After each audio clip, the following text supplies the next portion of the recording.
Library میں آنے کے بعد ممکن ہوا۔ اس سے پہلے میری زندگی میں ان تمام چیزوں کا کوئی تعلق نہیں تھا، اور اس تمام باتوں کا پوری طرح سے کریڈٹ تقی بھائی کو ہے۔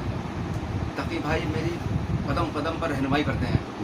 مولانا فاروق علی صاحب کے متعلق جو یہ میں نے باتیں کہیں، 2.5 سال کے عرصے میں نے مولانا فاروق علی صاحب پر اتنا کام کیا کہ ان کی لکھی ہوئی 5 کتابیں جمع کی، تمام کتابوں کا دور مطالعہ ترجمہ کیا۔ مولانا فاروق علی صاحب نے جو الجمیت کے علاوہ کام کیا، انہوں نے جو دیگر اخباروں کے لیے کام کیا، ان سب میں سے چھانٹ کے ڈھونڈ کے تقریباً 200 مضامین شہزاد اور مضامین جمع کیے۔ ان کے انٹرویو جو چھپے، یہ سب اس لیے ممکن ہو سکا کیونکہ تقی بھائی قدم قدم پر میری رہنمائی کرتے ہیں۔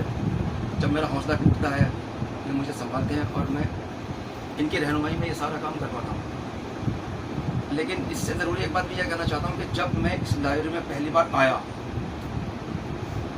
جب یہاں آیا، اس سے پہلے تک میری زندگی کا جو بھی میری زندگی تھی وہ تکلیفوں سے بھری تھی، ناکامیابی سے بھری تھی، ڈپریشن کا میں شکار تھا۔ جب یہاں آیا، یہاں کچھ لوگوں نے میری بڑی رہنمائی کی۔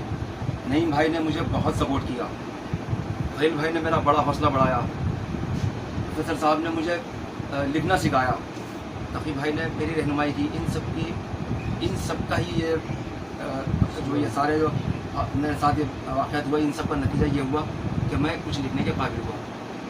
لائبریری میں جس دن میں یہاں پہلی بار آیا تھا، اس لائبریری میں آ کر مجھ پر جو اثر ہوا، کیونکہ میں اب یہاں آنے سے پہلے بہت مشکلوں کے دور سے گزر رہا تھا، ذہنی طور پر بڑا پریشان تھا، پڑھائی لکھائی کا میرا سلسلہ بڑا ٹوٹ گیا تھا۔ میرے پاس اپنی ذاتی تقریباً 1000 سے زیادہ کتابوں کا مجموعہ میرے پاس جمع ہے، لیکن وہ ساری کتابیں میں ان کو دیکھ نہیں پاتا تھا۔ جب میں یہاں پہلی بار آیا، اس لائبریری نے جو مجھ پر اثر کیا، اپنا مقالہ پڑھنے سے پہلے میں جب یہاں سے گھر گیا اور جو میرے تاثرات ہوئے، اس کو میں نے ایک نظم میں لکھا۔ اگر آپ کی اجازت ہو تو میں اپنا مقالہ پڑھنے سے پہلے اس نظم کو آپ کے سامنے پیش کر لوں۔ چھوٹی سی نظم میں جب یہاں آیا، نظم میں نے لکھی، نظم کا عنوان کتابوں کی فریاد۔ بند الماری میں رکھی کتابیں،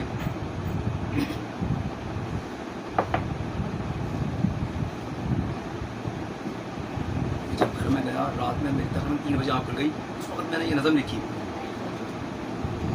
نظم کا عنوان کتابوں کی فریاد۔